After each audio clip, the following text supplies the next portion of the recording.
Hey, what's up, guys? Welcome into Packers Total Access. My name is Clayton. You can check us out on packernet.com. Find me on Twitter at Packers_access. Email us, PackersTotalAccess@gmail.com. You can text us 865-658-5824. Joined alongside Emilio in Tennessee. Got the old glory in the background. Love to see it. We got Tim all dressed up, nowhere to go, man. That shirt is clean. I ain't even gonna lie. That is. Mrs. G, I need to know. Yeah. Tell them, Emilio. Get the. I need to know, Miss G. Where'd we get it? I need to find one. Is it an untuck it? What are we working with here? I told them offline too, fellas.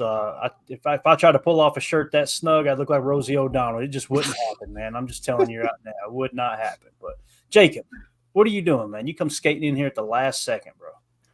Yeah, I thought it was going to be me and you again, having to carry the show like always, but look who it is, man. All of a sudden, a couple of guys start showing up once the pads start getting on, and here's some guys.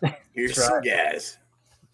And you know what happens, man, when those pads start popping over there at practice, football season's right around the corner. And when football season's right around the corner, you want to give the folks at Ticket King a call, all right? Ticket King, the official ticket provider of Packer Fan Total Access. Wisconsin-based since 1992, specializing in Packers tickets. They're Wisconsin's largest ticket source. Got offices next to Lambeau and in Milwaukee. You guys and gals can just click on the convenient link in the description of this video that'll send you to theticketking.com, where you can register for free as a customer and go ahead and start shopping for your Packers tickets. Make sure you check with Ticket King before going anywhere else. You're going to be able to save you time and money this year. Again, that is Ticket King, the official ticket provider of Packer Fan Total Access. We appreciate them sponsoring the show. We got on here a little early, me and Emilio. He's in here blasting music, and he was playing a game. I'm like, what are you playing, Emilio? Show these people what you were playing just a second. Look at this, Jake. Look at that old football game, bro. What's it called, Emilio? It is the Mattel Classic Football 2 here. We got score, status, kick. We got the pass button and 4 options to run. Yeah. Me and my dad used to go back and forth on this thing for hours. But I'm still runs like a champ. I mean, better than the Xbox down the hall. Look at that right there, boys. Look at that. You kidding me? All you need is a AA battery, right? Oh, AA. That's it, Tim. You take this on a trip, you could get through the whole trip with 4 Duracells. I mean, you're good. Jacob, where's the hit stick on that pad? I don't see him anywhere. Do you remember that? I don't know. What? I don't get how you play. Is that one of those? I don't know. We're gonna give him some. Can you power it on? Yeah, let me see. So I don't know if you'll be able to tell. Hold on, I got you right here. Here we go. Look at this. We're gonna get a copyright strike for playing. So you got 3 dots. You got 3 levels. You got I just threw a pick. So thanks. That's Sean Clifford. Yeah, Sean Clifford. Then you're good, man. I got some advice for y'all. Take 2 weeks off, then quit. Good stuff. Oh man, I love it. Dude, some of those old games like that brings back so many good memories. I never played that one. Don't get me wrong, but man, I remember the old electronic football. You know what I'm talking about, Tim, where the board vibrates and the player just run all. Yeah, I had one of those. I had one too. Chaos. Looks like the Chicago Bears offense out there. They're just going in different directions and falling off the table, and absolutely horrible. But yeah, love that old stuff for sure. But let's get into some Packers talk here, gentlemen. So had a little bit of news drop earlier today, and some people will just roll their eyes at this. That's cool. You fan how you want to fan. I thought it was really cool. I personally like the top 100 list. It's something that I enjoy watching every year.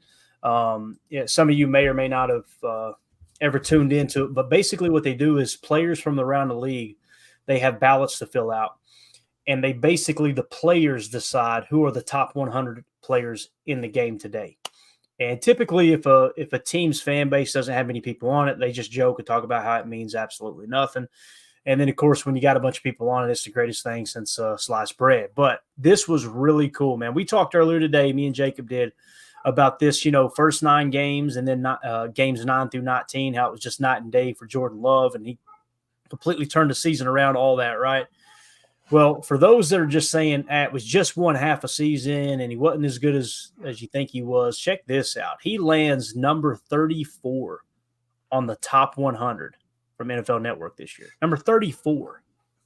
Like that was I thought there was a chance he would crack the top 100, seeing it was a first-year starter, and he did struggle there in the first half of the season. That absolutely blew my mind. Look at the players he's ahead of, too. Devontae Adams, Joe Burrow, Sauce Gardner, Quentin Williams, Tua Tagovailoa, Josh Hines Allen. He's right behind Puka Nacua, Quincy Williams, and Deron Bland. It's just wild, man. Absolutely wild. I want to get your all's take on it, and we're going to hit an article real quick by Bill Huber.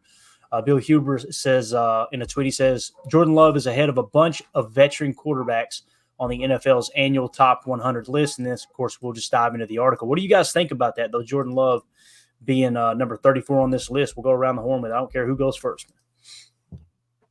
I mean, I think it's kind of cool. Isn't this, if I'm not mistaken, kind of like how you get your all-pro voting compared to like Pro Bowl, where this is more with the players, with the actual front office people and that kind of stuff thing. So it's a little more respected, in my opinion. So yeah, I think that's great. I honestly would not have expected him to be sub 50 in his first real year starting. And yeah, the fact that he's above guys like Joe Burrow and Tua, and I really do think he's going to take a crazy big step this year. He just seems like the type of player where I don't see regression coming up anytime soon in his career. I just don't. Yeah. No, and Clayton, you're muted, bud. But the honestly, Jacob, when I saw that tweet come across from Clayton, I clicked on it, watched the video, got some chills, and was like, dude, the fact that he's 34 and getting the respect that he deserves, honestly, because, they would be the ones to tell you if it's fake or, if it's real. They're the ones actually on the field, playing against him and everything. So I love it, man. And it's awesome who he sandwiched between and in front of. You saw just on the screen there, Tua and Joe Burrow. So it's great. Yeah. Tim? Yeah, I totally agree. I hate to say I told you so, but I told you so. I would have had him somewhere close to like 10 or 11 on the list, but that's just me. That's just me. But realistically, it's cool to look at stuff like this, but I think the most significant thing, can you pop that first screen grab up there with his spot on the list? Yeah. Is the fact that, I only see one other quarterback on this screen grab, and that's Joe Burrow. And, Jordan's a few slots ahead of him. So, what's interesting to me would be to look at the quarterbacks on this list that are, higher than Jordan, and compare him to the other quarterbacks in the league. I know this is an overall, top list, and I get it. But I truly believe that, of all the young, core group of these young quarterbacks that are kind of taking the league by storm here, Jordan Love and CJ Stroud come to mind as the guys that have like virtually no ceiling at all. And there's no telling how crazy of a career these guys could have. I mean, we look at the career Mahomes has had so far, and I fully believe in my heart of hearts that Jordan Love could meet or exceed those type of numbers and, Super Bowl titles and everything. So, yeah, I put him at number 11 on my list. So, yeah, and Mike Tannenbaum, talked about it earlier in the year, and people rolled their eyes and made fun of him. Former GM in the league. I think he spent 6 years with the Jets. They had, I think it was either 6 or 7 years, and it was 6 of the 7. No, it was, I think it was 6 years, and 4 of the 6 years they had a winning record. They went to the AFC Championship game. I mean, he was a fairly successful general manager. And he was talking about, if I was starting a franchise today, I'm taking Jordan Love because of the upside, right? The untapped potential. Now, what's cool is this article by Bill Huber here. It says Green Bay Packers quarterback Jordan Love made his debut on the NFL's annual top 100. He ranks 34th. It says Love, who tied the Bengals' Joe Burrow and the Jaguars' Trevor Lawrence for the number one in the NFL with annual salary of $55 million per season, ranks ahead of former Packers quarterback Aaron Rodgers, among many, many others in this year's top 100. Here are the quarterbacks ranked between 31 and 100. So you've got Trevor Lawrence at 94, Aaron Rodgers at 92, Kirk Cousins at 81, Justin Herbert at 75, Jared Goff 48, Matthew Stafford 42, Joe Burrow 39, Tua Tagovailoa 36. Quote, he can do pretty much everything, teammate Kenny Clark said in the NFL.com video. There was someone else too. Let's see here. Among the quarterbacks who were expected to rank ahead of Love, C.J. Stroud of the Texans, Brock Purdy of the Niners, Jalen Hurts of the Eagles, Lamar Jackson of the Ravens, Dak Prescott of the Cowboys, Josh Allen of the Bills, and Patrick Mahomes of the Chiefs. See, this is what I'm talking about. Jordan Love's a better quarterback than half of that list, other than Mahomes and maybe Josh Allen and Lamar.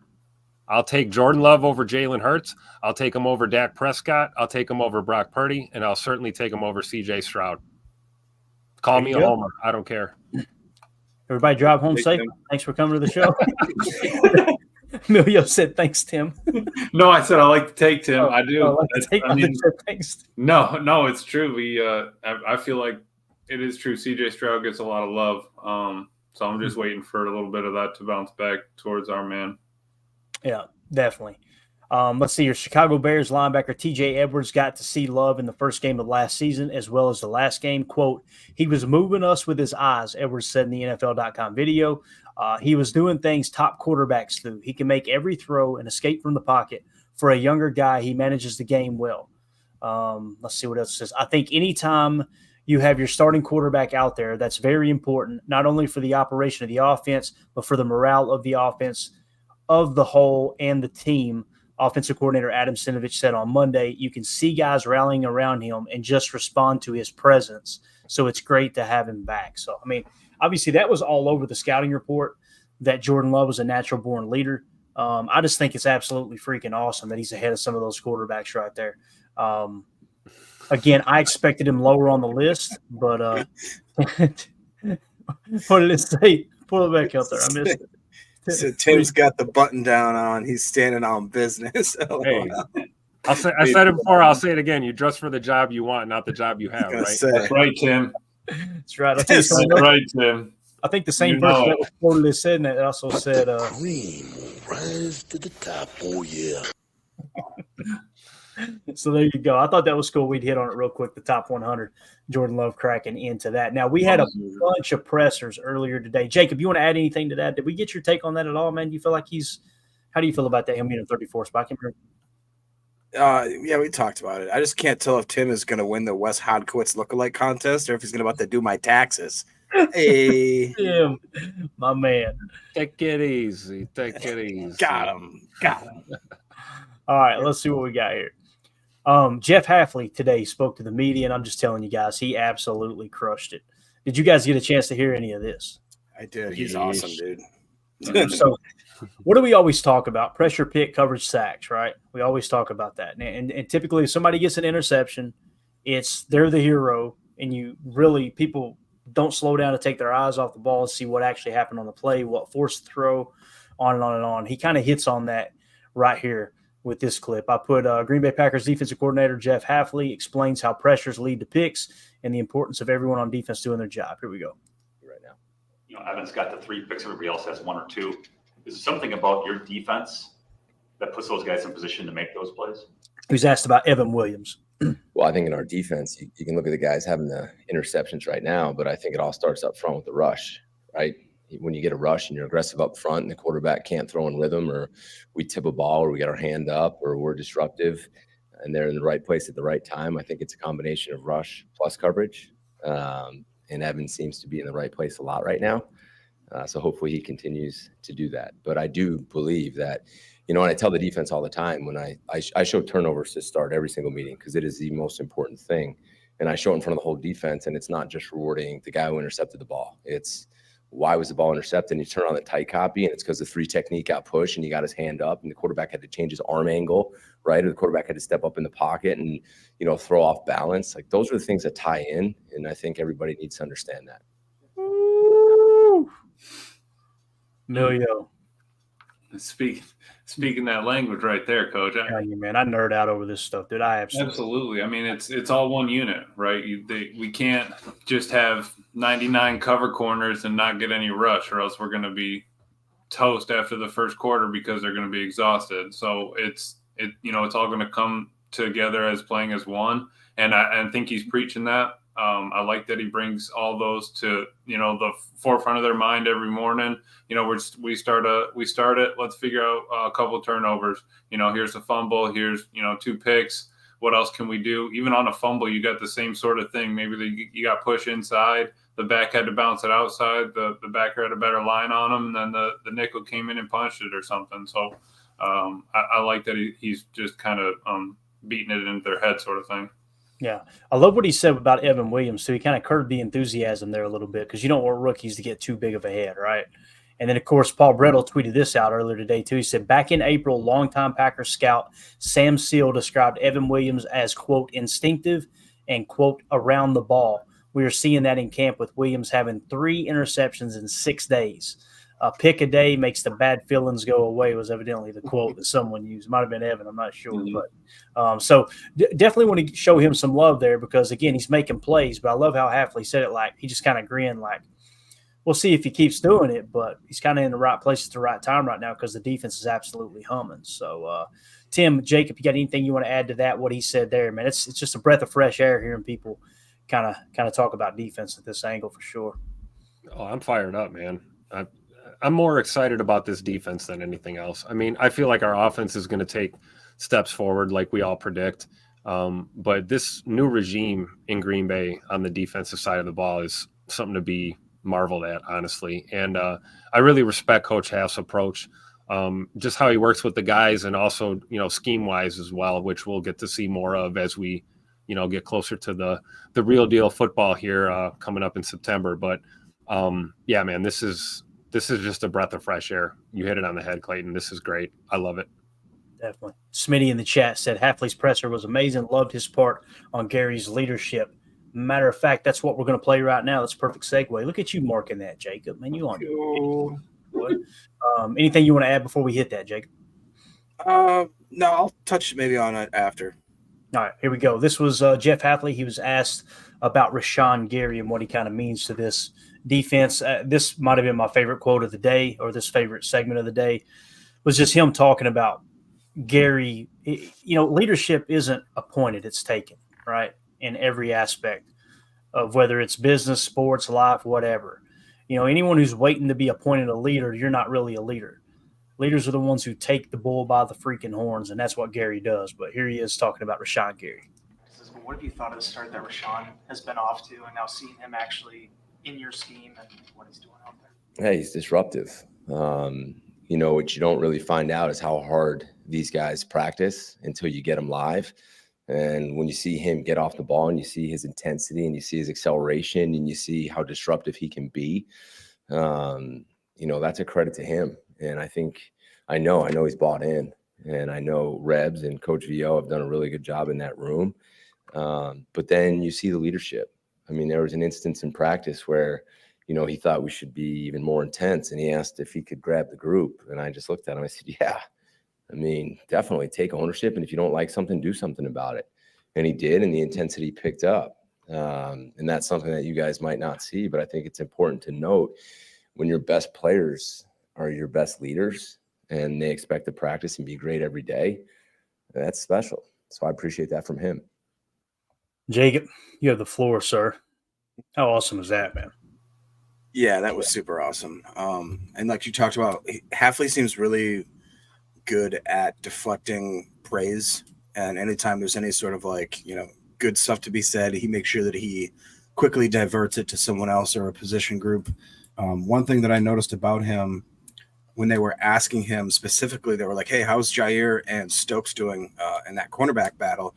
He went on to say something pretty good about Stokes, said he had a couple good days, and then he was like, you should look at Carrington Valentine, and blah blah. I went on to talk about Carrington Valentine because he knows I think that Jair doesn't need to be fluffed anymore. He's the guy, but maybe he needs to start making them look at other guys at different levels. He also went on to comment about how it's really easy to coach this group because while they are super young with guys like Valentine, Kalen King, and you could argue Stokes, and obviously in the safety room with all the new guys we have, with the new linebackers we have, he said at every position group we have established leaders. Like in the D-line, you have guys like Kenny, you have Preston, you have Gary, you have Quay in the linebacking room that's going to help the younger guys, and McDuffie and Wilson and that kind of stuff. In the safety room, you have X, it's the constant. In the cornerback room, you have Ja. He's like, so I basically just have to get here and kind of help them understand the why as to what we're doing, because these guys are already helping them do the what and the how.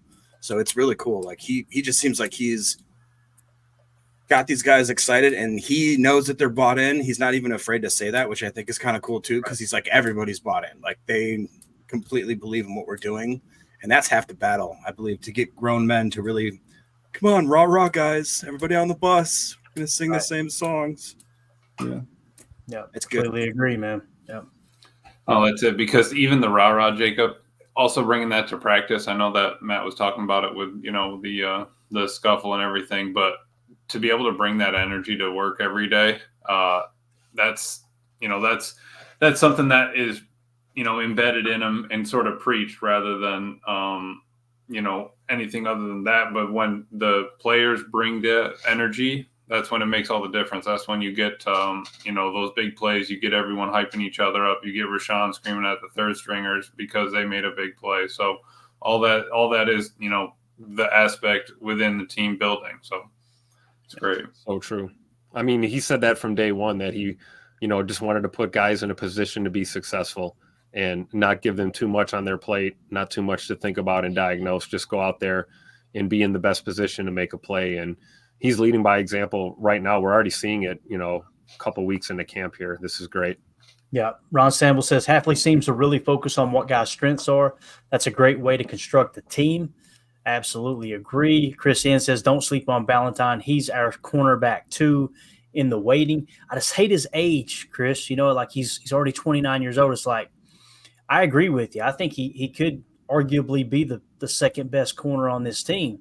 But, it's how long is he going to be here, right? Because he's about to turn 30, and at least he got to have a cup of coffee in the league and a cup of coffee in the big time, as Macho Man once said. But we need that drop too.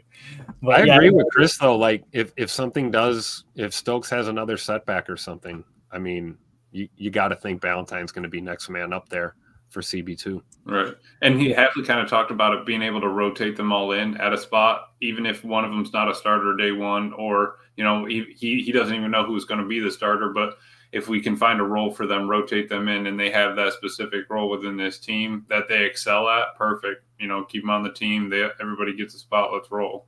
Yeah. Smitty in the chat says Hafley doing what leaders do, deflecting praise to highlight the talent around you for your success. If these guys do well, he's going to be praised for it, right?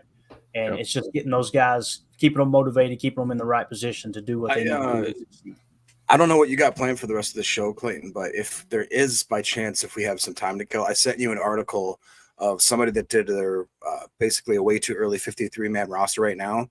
And it'd be really, just to look at it compared to what we did last year at the beginning of the year, I'm telling you guys, there's going to be some crazy hard decisions where you wouldn't even think, like, for instance, Ballantyne, he spoiler, he doesn't make the list, and you're like, well, how would we not get Ballantyne on? When you look at the list, there's going to be about, in my opinion, 5 to 12 guys where you're like, I don't understand how we're not going to have this guy on the team.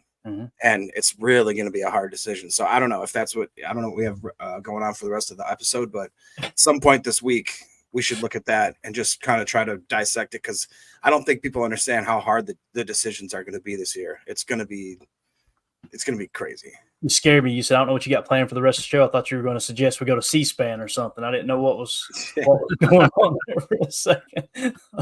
But Dylan in the chat says, I agree, Ron. The guys Goody brings in already have that mature, hardworking personality. Hafley just needs to show them the big picture to chase after. Mick in the chat says, Oladapo toe news. I think he still has a toe, last I heard. So he still has a toe. Not sure how hell anybody heard Just any. the tip, though. Anybody heard anything on Oladapo's toe? Anyone at all? No. I don't know. I'm not a doctor. Thank you, Coach. Appreciate it. So moving along. 2-0 for this says Jeff uses the scheme to fit the guys, not like other DCs who miss what their players do best by forcing them into a box of their scheme. That was something I think Richard Sherman actually mentioned too about Hafley, was just allowing them to play. It's something Barry did too. Like Jair kept playing off. Jair came out and said, I like to play off. They were letting him play off, and they were actually trying to convince him to play closer to the line of scrimmage. So I wouldn't say that, there's not I don't think there's what am I trying to say here? I don't think there's a lack of coordinators that are willing to do that. I think Hafley just understands defense at a whole nother level, though. Like, he not only does he understand, okay, here's how you play with leverage, but he also understands different route combinations, different passing concepts. Not that any other DC in the NFL doesn't understand what those concepts look like and how they attack, but just being one step ahead and teaching guys fundamentally on a one-to-one basis, like, hey, here is how you identify what they're doing, as opposed to just, look, this is what they like to run, stand here in this spot, play this certain look, play this certain defense. I think he's going to give them some freedom for sure. No doubt about that. So let's see here. M. Smitty says, Dylan, I think 100, I think that also gets to Hafley's talking about the fan support and people still tailgating at 9 p.m., 6 hours after practice ended. We got that drop too. Probably my favorite of the day, to be honest with you. But here is Coach Hafley talking about Kenny Clark and his leadership. This was a pretty cool clip here too. Kenny's new contract early last week. But look how he smiled as soon as they asked him Kenny Clark. Look at him, dude. He's like, right up. That's my guy. What does he bring to this team as a coach that maybe we don't see out of him? Yeah, I mean, congrats to Kenny. I mean, I think he's so deserving of that in so many different ways in the short period that I've been around him. One, you study his film. I think he's one of the best interior D linemen in the whole National Football League. And I think most people would say that. But he's another guy which, I mean, you guys have been around these players here in longer than I have. I think they've done such a good job of drafting high character people that are great people on and off the field. And I think Kenny's one of the best. I mean, he's such a good pro. He's so good with the younger players. He's so fun to coach. I mean, he sits in his room and he takes notes like he's a first-year player. He's a good teammate on the field, and he's disruptive. I mean, I love what he does off the field. I love what he does on the field even more. I'm very glad that he's going to be here. He deserves it. Coach, what is it like to have those older veteran players for the young guys to look up to? It's so important. I mean, they need to take ownership. They're the ones that are out on the field, and those are the ones that have to teach the younger guys how we do things. I mean, as a coach, yeah, it's nice. You get guys to buy in and lock in. You tell them something. When you get a guy like Kenny grabbing a young D lineman or grabbing a young guy at any position, and he tells him something or he tries to give him a little nugget on something, you don't even know how far that goes, right? And he's a selfless player who just wants to help other guys. And again, I think we have guys like that at every position, which makes it a lot of fun to coach these guys right now. Yes. Obviously, Kenny Clark has impressed the hell out of Jeff Hafley. And I love what he said about the notebook, man. Like, he's in there like a first-year player, right, with the notebook. Just that. What do you guys think, man? You think Kenny Clark takes his game to a whole nother level this year? Yeah. I don't think he takes this new contract lightly. I think he knows what this means. You know, he's been here since he was 19, 20 years old, something like that. You know, I think of all the guys on this team, he's probably got the best shot at being a guy who retires a Packer when it's all said and done. It's his D-line group. He is the leader. He's got a coaching staff that trusts in him and believes in him, and is going to allow him to do what he does best, which is to, make some plays and lead this young defensive line group. And, you can't say enough good things about Kenny Clark. He's, Rashan and Kenny have really emerged as big leaders on this defense in the last couple of years. And which is crazy because a few years prior, they were kind of the less vocal guys, not as much of vocal leaders as they have become now. Now they're hands-on vocal leaders, doing it by example, and like I said, vocally and just coaching guys up. They're almost like player coaches at this point. So it's an asset to our defense for sure. Yeah. Eric Sutherland says, I think this will be Kenny's best year. Man, I hope he steps up big time. And not that it's been a lack of effort. We all would agree it's not been that. It's just, has it been the right scheme? Has he been kind of handcuffed? Are they going to get Ogabasi in there to help him with his run defense and be a little bit better tackler and arriving, at confrontation with a little more balance, a little more control? Maybe that could be it. A little more one gap pressure helps everybody, I believe. Now, you got to be careful with the explosive plays on the ground, obviously. But what do you think, Jacob? You think Kenny flourishes this year? And whether he does or doesn't, what's really cool is we got that 3-year extension, which we pointed out is really just a 2. and the team can get out of it after 3 essentially. And maybe that'll give you time to decide, hey, is Devontae White or Carl Brooks the D tackle of the future? But right now, man, Kenny's definitely the leader on this team, isn't he? Yeah. I guess to me, it's just going to be all in how we're going to use him, because I don't know. It's not that Kenny and Jair are kind of in the same category for me, where it's like, we've paid you a lot of money. Am I necessarily thrilled with the return on investment? No. But do I still want you on my team? Yeah, for sure. So I guess I'm just waiting for both of them to kind of dazzle me a little bit this year. That'd be great if you just play like you're paid and be the absolute leaders we need at that, position. And like Jake just said there, he wants to hear everybody's stat predictions on Kenny. He says, let's stick our necks out there, be bold, So I'm going to say, what we're going to ask him is, what do you mean by your prediction? So specify there, Jake, what do you want a prediction on? I'll give you one. I would say, I would hope that he's plus 10 sacks and at least gets maybe like, I want him over 40 or 50 pressures. I think that'd be pretty reasonable. I like that. I think it's going to be big. Kenny to be stepping up this year is going to be Rashan back at 100%. It's going to be edge pressure from Preston. It's going to be, Carl Brooks taking a step, Devontae White taking that extra step that we've been kind of waiting for. So I think that he does have it. I want him to be a household name, right? Top 5, D tackle. We want him to be, the Williams or, I want him to be a Donald, but I want him to be remembered. Like we talk about Raji. Is it just because he took a pick 6, or is it like, because he was a dog on the interior D line? So I think Kenny's got it. I'm excited for him to take off this year. Yeah. So his stats last year, if you're talking about combo sacks, right? Combined sacks, Kenny Clark had 7.5 from the defensive tackle position. Now, I'm assuming he didn't play technically defensive end. Let me reset this real quick with SIS just to make sure I'm not missing that, because he may have lined up at defensive end and gotten a sack, and they kind of threw that in there. Let me double check that real quick and see what we've got here real quick. Packers. This is great podcasting. All right, Kenny Clark, 7.5 sacks. All right. And then I think there was 41 pressures is what I seen, Jacob. So he got 41 pressures and 7.5 sacks last year. So everybody's talking about how Kenny's going to flourish in this new defense, right? So how many pressures, how many sacks? That would be the prediction.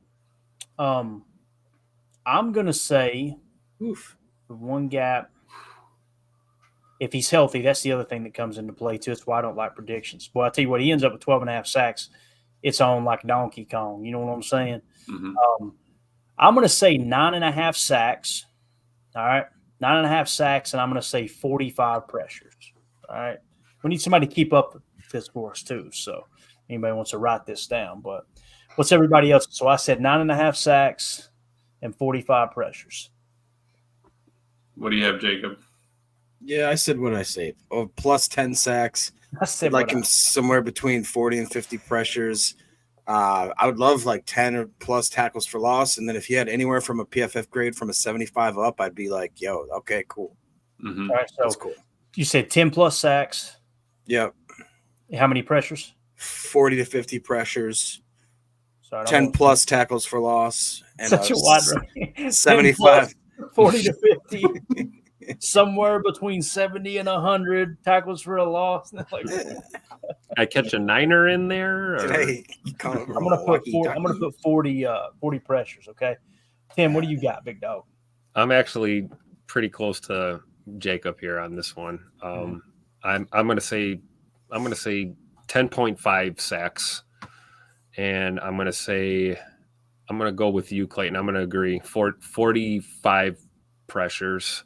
All right. And I will say I'll say 9 tackle for loss, and I think he's going to push 80 on the grade this year. I think we're going to see a big jump. I really do. 79 to 80 on the grade.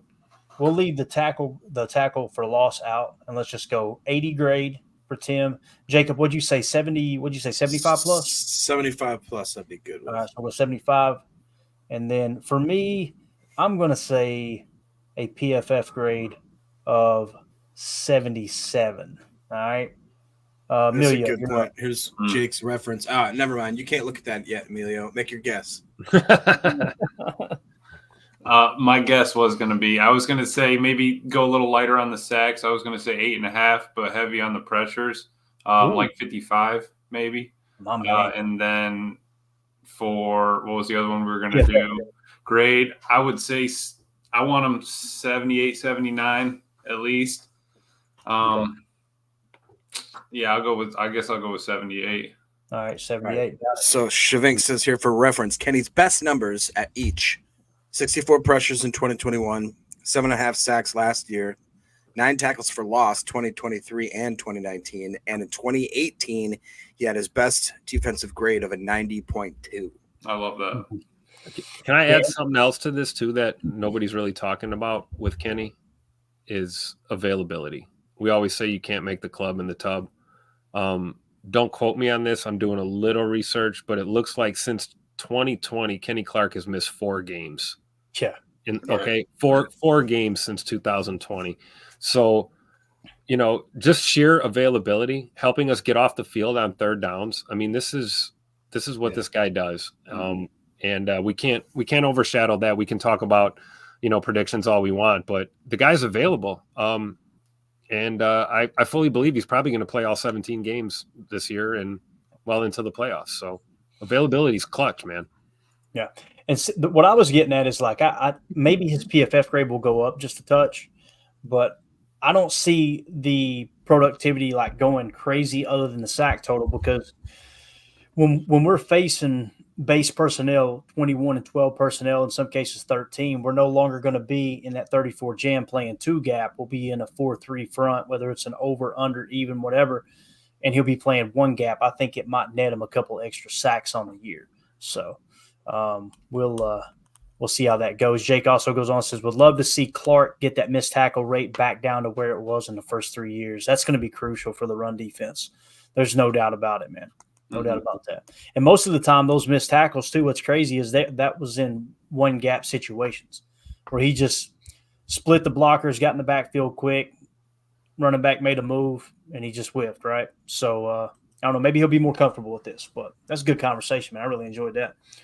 All right, back to Jeff Hafley. This is a really cool clip. They were asking him about what he thought about the tradition, Green Bay's tradition of the kids riding the bikes to the practice, right? Check this response out, man. This dude is he is really, really embracing the city of Green Bay and being a Green Bay Packers coach for sure. I enjoyed the traditions that come along with Packers training camp for the bikes and obviously family night coming up. Yeah, I mean, the first time I opened the door and I just saw all those people. I felt like it was game day. I had no idea what was going on. And then all the kids with the bikes, I think that's so cool. I mean, the kids were lining up with their bikes. I mean, people asking for autographs. Every day you walk through and it feels like game day. And then you walk and it's a sellout practice and there's people in the stands. Shoot, I left last night late and I think people were tailgating in our parking lot at 9:00 at night. We ended practice at like 12:15. I mean, there was people tailgating in our parking lot at 9:00 at night on a Sunday. Practice had been over for 6 hours. People were asking for autographs and running around. And I mean, so yeah, I'm really excited for family night. I don't think I have any clue what that's going to be like. But how awesome are the fans here? I mean, showing up like that and loving the team so much. Where else in the world does that happen? So I love it. It's awesome. And the players love it. Think about all the energy it brings. Every single day they run out and fans are standing up and clapping and cheering. And I mean, it is a great place. Hey, tell Evan Siegel all camera lenses focused on Jeff Hafley on family night. I want to see his reaction. Oh yeah. I want to see his reaction when he first walks out there and sees that crowd. Let me text Evan right now. Do you think this guy was running around there at like 9:00 at night? You call me anything you want, but don't call me that. Hey, I'll just tell you, it's a good thing that nobody got me on camera out there in the parking lot last night. I'll just tell you that. Been out there all day. We're going streaking through the quad and into the gymnasium. Now I remember my first trip to Lambeau when me and Mandy came out of the stadium. We stayed in there until they kicked us out. We did not want to leave the stadium. When we finally came out, I just remember one of the things that was in the parking lot was it said the world's largest tailgate grill. and it was the bed of an 18-wheeler sponsored by Johnsonville Brats. And the whole bed of this 18-wheeler was just a grill, and they were just grilling brats and giving them away for free to everybody. I guess the Packers paid for it. That was the coolest thing ever. But when we left that night and everyone had kind of filed out and all that, I remember walking through the parking lot. And the one thing that caught my eye was this one Miller Lite can that you could tell still had about a quarter of a beer in it. Like whoever was drinking it, they couldn't even hold it any longer. They just dropped it and walked off. You know what I mean? I've got that picture here at the house frame where I took a picture of that Miller Lite can. It's laying there in the parking lot. I was like, this place is unbelievable, man. But it was a hell of an experience, and it's cool to see even coaches kind of respond the same way as fans do. I mean, Emilio, the first time you went up there, I'm sure it's the same type of thing, right? I mean, everybody remembers their first trip to Lambeau Field. Yeah, dude. Like I said, I got chills driving down the highway, seeing the G in the distance. But then once you got close and just got the feeling of everything, walked through all the all the tailgate and went inside the bowl, it was crazy. Once you walk through that last stadium little shadow and open up, it's something to see. But the fact that the fans are bringing that energy every day, we get Tim out there screaming, cheering the coaches on. I love that. But no, really, it's like you said, it brings that energy for the players too. It helps them keep their energy up. They don't come out flat. They don't come out, pouting, moping. It's got to be good to, get a smile. I mean, life's too short, right? Let's get a smile on their face. We're still playing a game, but we came here to work. So let's have fun. Let's get to work, do the work, head back, have fun, go home. And that's really what it needs to be about. So I love it, man. I do need to get up there one day for training camp, see what it's like. Yeah, same, man. Same. I'll tell you, one of the best things is the fact that you can just buy your ticket to the game, get up here, and just walk through that parking lot, and you're going to get a drink, you're going to get a brat, you're going to get a burger, you're going to get new friends, you're going to meet old friends, you're going to have the time of your life, and it's going to cost you the price of admission. That's about it. That's the wonderful secret about going to a Packer game. You got a ticket to the game, just walk through that parking lot. You're going to have a full belly and plenty to drink before you hit kickoff for sure. So yeah. Smitty in the chat says Green Bay Nation always shows up and represents, especially at Lambeau. Will never forget watching my kids walking out from the stadium to see the field. Jacob, you remember the first Packer game you went to, man? I know you were a young whippersnapper, I'm sure, but you remember? I honestly don't remember the first, just because I used to get taken there by my parents when I was, you know what I mean? So I remember the first time that me and my buddies went, yeah, it was it was December. I think it was December 3rd, 2003, if I'm not mistaken. We lost to the Jets, and I was there for the best seats of my life. It was the worst half in Packer football's history. I'm pretty sure that we went down 27-0 or whatever at halftime, and I was just like, cool, awesome. There you go. Totally sober on Jägermeister. Didn't throw up in the porta potty at all. Jacob, my first game we lost to the Jets too, dude. It's got to be just a bad luck sort of thing. That was your first one. Chris Ian says my first game was at County Stadium. Tim, you got some memories at County Stadium, don't you, man? I sure do. As a little type. Sure most definitely. And I got some memories of this beast right here. This was what Lambeau. This is what Lambeau Field looked like when I went to my first game back in 1994, something like that, against Tampa Bay.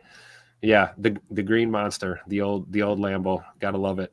But yeah, lots of great memories. But yeah, Chris is right, man. Milwaukee County Stadium. I mean, you talk about some great Favre to Sharp connections. Some great. What the hell is Brett Favre doing type moments, all of that. Yeah, man, the County Stadium days were something to remember for sure. Definitely.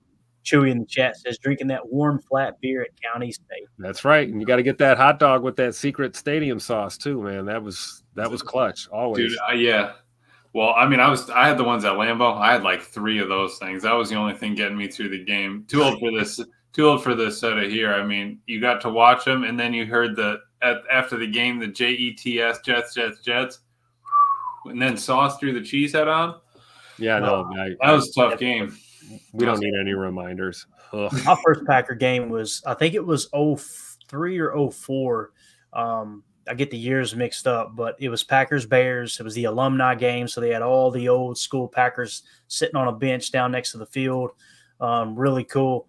We go in and we got our tickets, and we go to sit down, and these two guys came up to me and Mandy, and they were like, "Hey, we've got some seats that are closer to the field. Would you like to switch with us? Because we can only get two together, and our wives are down there sitting." And I remember looking at the guy and was like, "Listen, I'll trade with you, but I promise you, if these tickets are fake, I'm coming right back up here, and I'm going to see you. And we're both getting escorted out of this joint." Like I was a hothead back then, but man, I switched seats with him. I go down, and we sit next to this little old couple, and he was at the Ice Bowl, and he just talked to me the entire game about all the memories he had at the state. It was literally, it was a God thing. It was unbelievable. First time at Lambeau Field.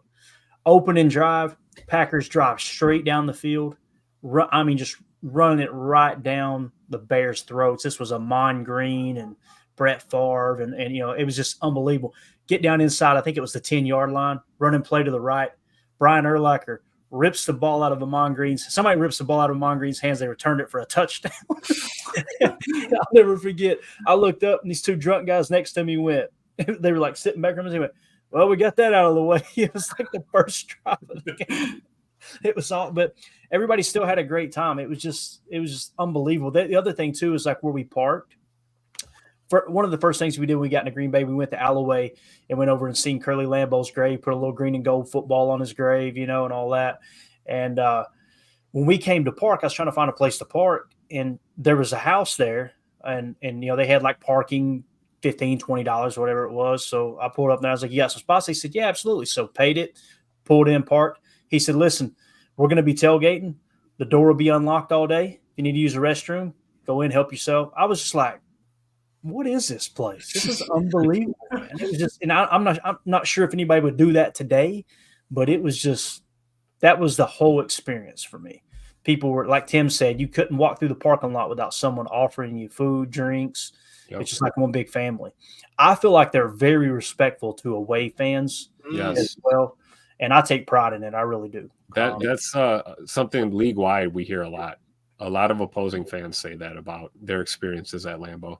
Even our arch nemesis, our worst rivals, our most hated opponents, we treat with a level of respect here at Lambeau, and it's something unique. Because I'll tell you, I wouldn't want to go to too many road games as a Packer fan. There's a couple towns that come to mind that we're probably not very welcome in, but everybody gets treated with respect when they come visit Lambeau Field. Definitely. If you guys would take a quick second, hit that like button for us so other Packer fans can find this channel and help them find this content by boosting that algae for us. But that's why I'm excited about going to the Titans game on the road this year. As Emilio knows, as Jacob knows, people down in Nashville, it's awesome, man. It's as long as you don't run your mouth down there, you're good. Tennessee's a great state. I grew up in Kentucky. I've lived in Tennessee since I was 18 years old now, and just good people down there, really good people. But they don't put up with any crap. Somebody comes in there drunk, running that mouth, you're going to get tossed out on your head. It's going to happen. But for sure. So I found the exact game for sure. It was December 3rd, 2006. It was the Packers Jets. I was in the south end zone, 3 rows up. I was there with my buddy Mike. It was his birthday, and my cousin Tyler. And that's when we were running through the Don Hudson Center late for the game. And I ran, literally smacked into Gilbert Brown. And I looked up and I was like, "Oh my God." And I jiggled his belly like a bowl full of jelly to the point where my cousin Tyler's like, Stop it. And I was like, "You're Gilbert Brown." And he just was like, "Shh." And then we just ran away, and I was like, "Bye, Gilbert." And anyways, wash your butt, man. That's it. That's all. That's hilarious, man. Nothing. So So the game Pennington. The game I went to was definitely 2004. It was September 19th. Unfortunately, the Packers lost 21-10, and it was the Amon Green fumble, and it was recovered by a gentleman by the name of Mike Brown, and he returned it for a touchdown. So hate that guy, by the way, to this day. Still hate him. So. Is he a D-back, Mike Brown? I think so. What's that? I'm pretty sure Mike Brown was a D-back for the Bears. I hated him. Yeah, that's the dude that ruined my first trip to Lambeau. But feel like we've gotten him back since then for sure. Oh, All right. Anything else? Anything else at all that y'all want to hit on before we get out of here? Steno, do you have any of his on or no? I've got some of his. We're kind of up against it. Is there one specific you wanted to hear, Emilio? Here's what I got. I got him talking about Jordan Morgan. I got him talking about Josh. We can just do that. We can do Jordan Morgan's real quick. Okay. He also talked about Rasheed Walker too. That one was interesting. So you want to hear the Jordan Morgan one? Yeah. All right, cool. Let me get it up here real quick. All right, this should be it right here. So here's Adam Stan. What I love, you see Hafley, eye contact, smiling, excited. And then look at our boy Stanovich. He looks like my dad every time. Every time he found out me at 16 years old, I drank his last beer. This is the look I got right here. You didn't replenish? Yeah. If I taught you anything, it's to replenish. Called the dude on the phone. Was that his uncle or something? Yeah, it's his dad. Replenish. It's a microcosm of something else in his life. Oh, man. Jacob got issues. Jacob, you got to screen record that, post it on Twitter, and I'll retweet it. Just tag me. We got to get everybody to see that, man. That was hilarious. Anyway, here's Adam Stanovich, a.k.a. my dad's pissed off out of beer face, talking about Jordan Morgan. Went into the decision to begin. There it is again. Look. I know you drank it. I know you drank the last one. Told for this says the same thing. He looks like that guy.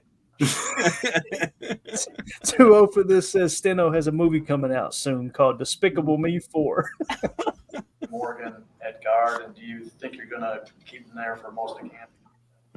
Yeah, I think with that, with young guys, you kind of want to start them at a spot, and you don't want to move them around as much, just so they can hone in on the techniques and the assignments and all that stuff. And when you look at the big picture, kind of where you think he would compete best this year for a starting role, we looked and we thought the right guard position was the spot. So I think as of now, we'll kind of focus there. And, as he grasps it and gets better there, we can, move him around if we want to, or he does a great job there and he stays there and we're good to go. So I think right now we're just focusing on keeping him at one spot. That way he can really hone in on it and be the best that he can be. I think he's going to pick that. So, Jacob, obviously we talked about this the last few days, right? And how Jordan Morgan's kind of taken over that right guard spot. To me, it feels like that's where he's going to end up, unless we're having to deal with some injuries, obviously. But what do you think about what he said there, man? It's kind of like it's the starting point, right? And let's see how it goes. Yeah, I mean, I don't want to toot our own horns too often or too much, but we did literally say that we think, at least I said, I thought that it's a good spot. It's the biggest point that we need, our biggest emphasis of where we actually need something on the offensive line. So let's not try to force anything. And I think it's a perfect spot for him to kind of get his feet wet in the NFL. The guard position hopefully is a little less whirlwindy for a guy that's coming in. We talked about how he has all the traits athletically that he needs. So just to go in there, and I love what he talked about, how like, hey, let's give him a spot. Let's let him learn that spot for year one. We don't need to move him around.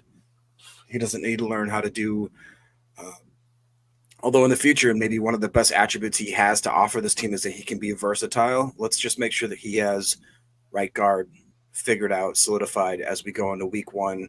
That way he goes on to talk about, like, he's like, well, who's your swing tackles? And he listed like 4 or 5 guys, which I thought was really cool too. Everyone from Tenuta to Telfort to Glover to Jonathan Jennings to Dillard, which I can't believe he's still dropping Dillard's name, but he basically made it sound like that he wants Morgan to stay at the or at the guard position between him and our boy Elton and Mr. Sean Ryan. I think that's what's going to be the rotation there. Yeah. Emilio, you got anything you want to add to that, man? Yeah, no, I think Jacob hit it on.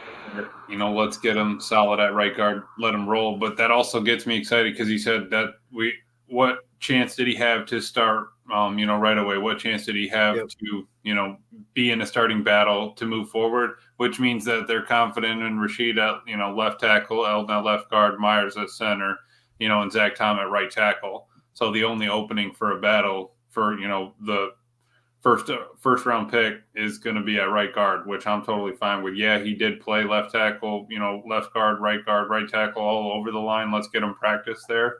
But like Jacob said, let's make sure he's locked in, ready to roll at right guard.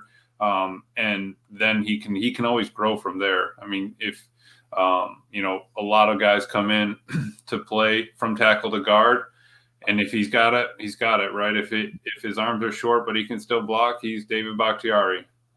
So it's totally up to him, and I like that they're pushing him to get better. But I'm sure he's got a lot to learn. Steps, punch, reach, reading different rushes. He's got LVN, Gary, Kenny Clark. It's like you were talking about. I think it was Pod earlier. You and Jacob, one of you were, but iron sharpens iron, even with Ja and Tay. But again, with our O line against an excelling D line, and kind of all around there.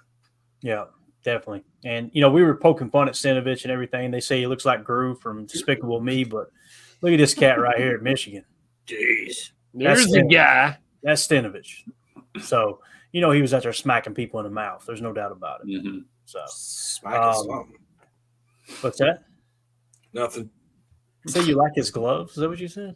No, he's got the Night at the Roxbury see-through mesh shirt going on right there, Those are the jerseys, Jacob. Baby, don't hurt me. Don't hurt me no more. Never again. We got one comment in here I wanted to hit on real quick. How would you say that name? Is Zacchaeus? Is that right? Yeah. Go ahead, Jacob. I see you making that face. Say it. I don't know. I'm not a doctor. I think it's Zacchaeus. Right? It's Zacchaeus. Yeah. So he says, do you think Josh Jacobs will have a better year than he did last season with the Raiders? Yes. So I think he will. And one of the main reasons is he now has a quarterback. That helps. That defenses think, they might throw the football successfully here, right? Yeah. So that, and also, we broke down, me and Jacob the last few days have been breaking down the outside zone weak runs. That is kind of the staple of Matt LaFleur's offense. The next one we're going to be covering from Bobby Peters' book is outside zone weak slice, which is what you guys hear me refer to as split flow or split zone, right? Jacob, we were talking about the success they had with outside zone weak, and I'm trying to think of what the numbers were per. I think that was it right there. Give me just a second. Outside weak, yeah. So average 4.9 yards per play with every normal outside weak zone run, right? With outside zone weak slice, specifically slice, where you've got the sift block. And again, they struggled early in the year. We talked about that. They went away from it, came back to it in the second half, and it was absolutely on fire. They averaged, when they ran weak outside zone slice or split flow, 6.9 yards per carry on that play. So it was more successful than the outside zone, just generally speaking. It's a specific type of outside zone. So on first down, they caught it 12 times, 7.3 yards per carry when they caught it on first down. Second and 6 to 1 or 1 to 6 yards, they caught it 3 times for 5.3 yards a carry. In the red zone, they only caught it 1 time inside the 10, and it was a touchdown run. So it was one of the most successful plays they had last year. And that's one of the reasons why Aaron Jones kind of went off there towards the end of the year, is because they really got that working. They've even got a really cool diagram talking about how the U, when they're in 12 personnel, they'll put the U out wide. They'll bring him in on a little yo-yo or a little can't remember the other term people use. Zipper. So it was kind of a half zipper, stopping between the guard and the tackle, and then slice across at the snap. And you just get so much eye candy going on the play that it draws the linebacker's eyes from the running back to all this movement going on, and that little split-second hesitation. I say all that because, like Zacchaeus said here, hopefully that's how we're pronouncing that name right. If you dump our boy Josh Jacobs into that kind of environment, into that kind of running scheme, and you've got Jordan Love stretching the field with people like Christian Watson, Romeo Dobbs, Dontavian Wicks, Jaden Reed, and everybody's healthy, yeah, I expect Josh Jacobs. He may not be the leading rusher like he was in 2022, but he's going to be a way better than he was last year. I really believe that. So, all right. With that being said, anything else? Anybody got anything else you want to hit on before we wrap up here? Just real quick. I don't know. Zachary King says, please can someone spotlight this and let me know if there's something that's going on with Pandora. Apparently Zachary uses Pandora. He says there has not been pods there the last 2 weeks. Sad face emoji. Sorry about that, Zachary. Yeah, I think Zachary actually asked me that a couple of days ago. Zach, I haven't heard anything, man. I've never used Pandora, so I'm not sure, but I do know this. I personally upload every one of our pods. I can 100% confirm I'm doing nothing any different than I ever have.